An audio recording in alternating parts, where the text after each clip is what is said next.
Os assuntos que marcam as discussões do dia a dia. Na Som Maior Antena 1, a opinião das 8. Oferecimento Santec Resíduos, aterro industrial e sanitário. Bem a ver com o dia a dia, assuntos do dia a dia, do cotidiano. É a especialidade do professor Lúcio Pacter. Alô, Lúcio, bom dia. Bom dia, Delor. Prazer ouvi-lo, fique à vontade. As armadilhas conceituais são características, peculiaridades que podem acontecer na vida da pessoa e que tem como característica aprisionar. Então a pessoa está vivendo, às vezes, sua vida, trabalhando, estudando, e de repente ela se vê presa a determinadas situações, e certas expressões caracterizam muito bem isso. A pessoa começa a dizer: quanto mais eu luto, quanto mais eu tento me desfazer do que está se passando, menos eu consigo. Parece que estou em areia movediça, quanto mais eu luto, mais eu afundo. Ou então expressões como: não tem saída, não tem jeito, não tem solução. Bem, vamos ver isso de perto, né? Vamos examinar isso, porque aparentemente parece que a pessoa de fato está presa e não tem jeito. A primeira coisa que podemos dizer sobre isso é que, curiosamente, algumas prisões protegem. Há pessoas que, se não tivessem certas regras, se não tivessem impedimentos, carimbos, protocolos na vida, elas se sentiriam completamente perdidas. Mas, estranhamente, às vezes, elas se queixam exatamente daquilo que as está aliviando de problemas muito maiores, né? E é curioso que às vezes a pessoa mantém uma relação de queixa com aquilo exatamente que a está salvando de outras coisas muito piores. Há também aqui, Adelor, algumas coisas que nós devemos cuidar muito, certos enganos. Houve um filósofo chamado Hegel, que escreveu uma obra chamada Fenomenologia do Espírito. Nessa obra, ele faz algumas advertências muito curiosas e interessantes. Uma delas diz respeito à relação entre senhor e escravo. Veja, às vezes no consultório a gente atende um casal, o homem é gorducho, bonachão, bem corado, bem disposto, e a mulher, coitada, é um fiapo, né? Mal consegue sentar na cadeira.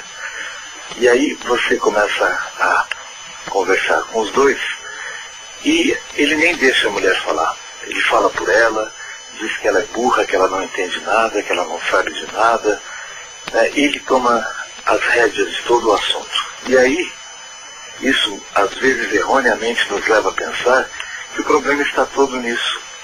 Quer dizer que ela simplesmente é uma vítima de tudo isso.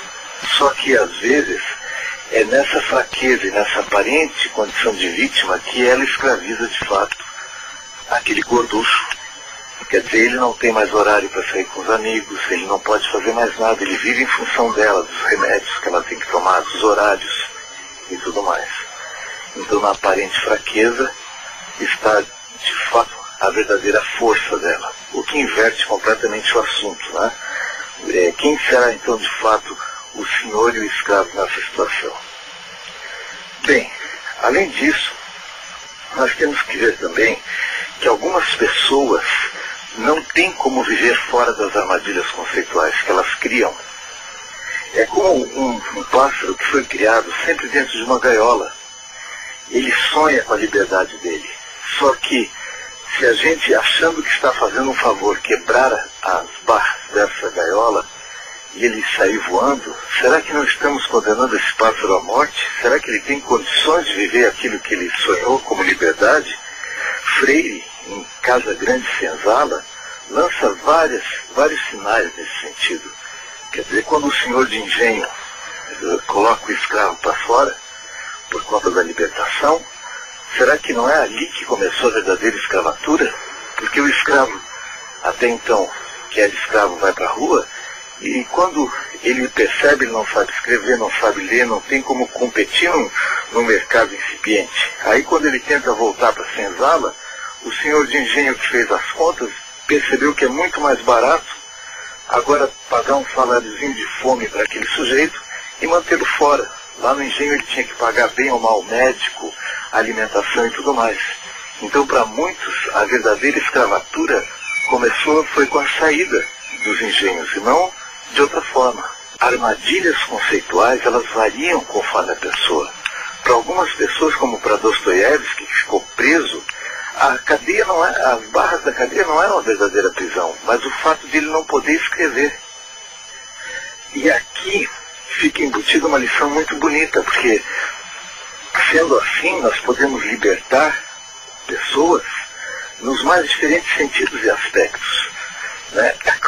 Quer dizer, sabendo que uma pessoa que está presa, a prisão para ela consiste em não poder escrever, ao dar um lápis para essa pessoa, uma caneta, você liberta essa pessoa.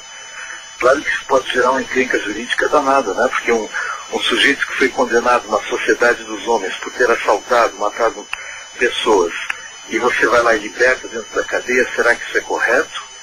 Será que não estamos aqui soltando aqueles que deveriam exatamente permanecer presos, né? Por último, há alguns aspectos ainda a considerar. Por exemplo, se a gente quebra de fato uma armadilha conceitual de uma pessoa, depois de verificarmos tudo isso que a gente falou, né? Quer dizer, vimos se é pertinente, se não estamos fazendo um mal muito maior, porque às vezes a gente conserta algo menor e acaba quebrando coisas muito maiores, né? Depois de considerado tudo, então, quando finalmente temos a possibilidade de soltar existencialmente uma pessoa, de dar a ela a liberdade. Olha, Adelor, aqui há muitas coisas, eu vou resumir. Algumas pessoas, quando passaram por prisões existenciais muito severas e finalmente conhecem liberdade, elas cometem, às vezes, certos excessos. Isso é compreensível, é natural. Então, uma pessoa que passou a vida inteira na clausura da existência, quando encontra finalmente a liberdade, ela pode cometer excessos que vão da bebida a jogos e tudo mais. Isso tende a ser um paliativo e tende também a durar pouco tempo, né? Agora, existem casos tão curiosos.